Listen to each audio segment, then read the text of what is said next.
Salah satu peristiwa yang paling mengubah dunia di abad ke-20 itu nggak ditentukan oleh bom atau senjata, tapi oleh suara-suara di jalanan.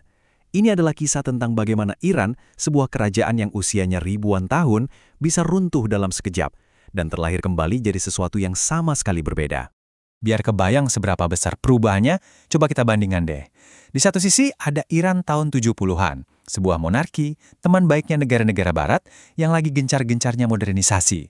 Nah, di sisi lain ada Iran yang kita kenal sekarang, sebuah republik Islam, teokratis, dan seringkali berseberangan dengan barat. Benar-benar kayak dua dunia yang berbeda kan? Nah, pertanyaannya kan gimana ceritanya transformasi seradikal ini bisa terjadi? Ini bukan proses pelan-pelan loh, ini tuh kayak ledakan. Dan itulah yang akan kita bongkar bareng-bareng sekarang. Oke, kita mulai perjalanan kita di tahun 1970-an. Waktu itu, Iran dipimpin oleh Shah Muhammad Reza Pahlavi. Ambisinya besar banget, membawa Iran jadi negara modern yang disegani dunia. Kalau dilihat dari luar sih, semuanya kelihatan keren dan gemerlap. Tapi Iran di masa itu tuh kayak punya dua muka. Di satu sisi, ada janji dari Shah, kota-kota yang berkembang pesat, teknologi baru, industrialisasi. Tapi di balik semua itu, ada kenyataan pahit yang dirasain jutaan rakyatnya. Kesenjangan ekonomi makin lebar, kebijakan yang terlalu kebarat-baratan, dan yang paling bikin ngeri, ada polisi rahasia yang kejem banget, namanya SAVAK.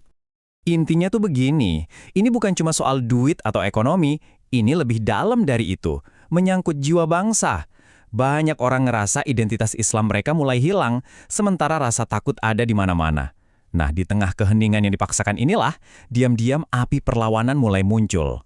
Dan dari keheningan itu, muncullah satu suara. Suara yang gak bisa dibungkam, datang dari seorang ulama karismatik yang bakal jadi pusat dari semua pergolakan ini. Ayatullah Ruhollah Khomeini ini pesannya to the point banget. Dia bilang pemerintahan Shah ini udah ngabaikan nilai-nilai Islam dan menindas rakyatnya. Kata-kata yang sederhana, tapi langsung kena ke akar masalah yang dirasain jutaan orang Iran. Shah jelas merasa terancam. Akhirnya Khomeini diasingkan. Tapi ini justru jadi kesalahan fatal. Dari pengasingan, Khomeini nemuin senjatanya yang paling ampuh, kaset audio. Coba bayangin, di zaman sebelum ada internet, kaset-kaset pidatonya ini jadi semacam virus. Diselundupkan ke Iran, disalin ribuan kali, dan diputar di mana-mana. Suaranya sampai ke pelosok negeri, menyebarkan ide perlawanan kayak api. Terus, apa yang terjadi waktu pesan perlawanan ini nyampe ke rakyat yang udah muak? Ya, ledakan. Kemarahan yang selama ini dipendam akhirnya tumpah ke jalan-jalan. Semuanya memuncak di tahun 1978. Awalnya cuma protes-protes kecil, tapi dengan cepat jadi gelombang massa yang gede banget di kota-kota utama. Terus para pekerja mulai mogok, bikin ekonomi negara lumpuh total. Puncaknya di akhir tahun, jutaan orang turun ke jalan. Tuntutannya bukan lagi reformasi, tapi cuma satu, Shah harus pergi. Dan yang menarik, coba lihat siapa aja yang turun ke jalan. Ini bukan cuma satu kelompok, ini aliansi yang jujur aja nggak kebayang sebelumnya.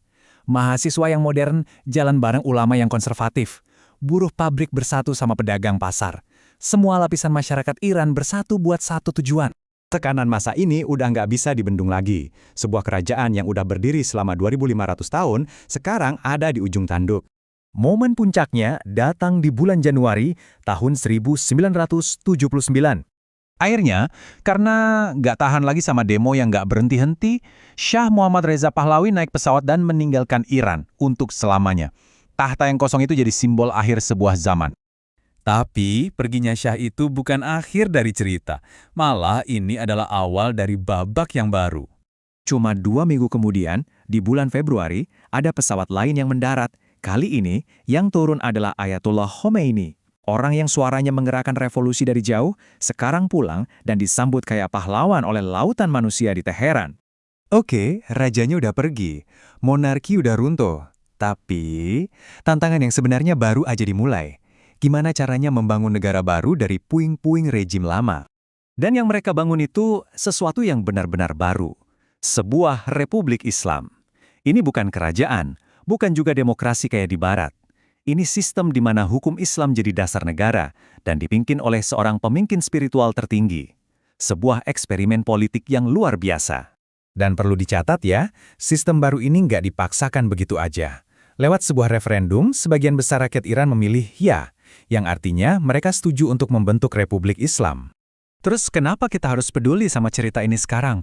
Ya, karena guncangan dari tahun 1979 itu efeknya masih kita rasakan sampai hari ini di seluruh dunia. Dampak itu gede banget dan kerasa di mana-mana. Di Iran sendiri sistem pemerintahannya berubah total. Di Timur Tengah, peta kekuatan politik jadi beda. Dan secara global, hubungan Iran sama negara-negara barat, terutama Amerika, jadi beku. Dan ketegangan itu masih ada sampai sekarang. Jadi, lain kali Anda baca berita soal Iran, coba deh ingat cerita ini. Ingat gimana suara dari kaset butut dan teriakan di jalanan bisa meruntuhkan sebuah tahta. Pertanyaan buat kita semua, gimana bisa sebuah peristiwa yang terjadi lebih dari 40 tahun lalu masih ikut nentuin dunia yang kita tinggali sekarang?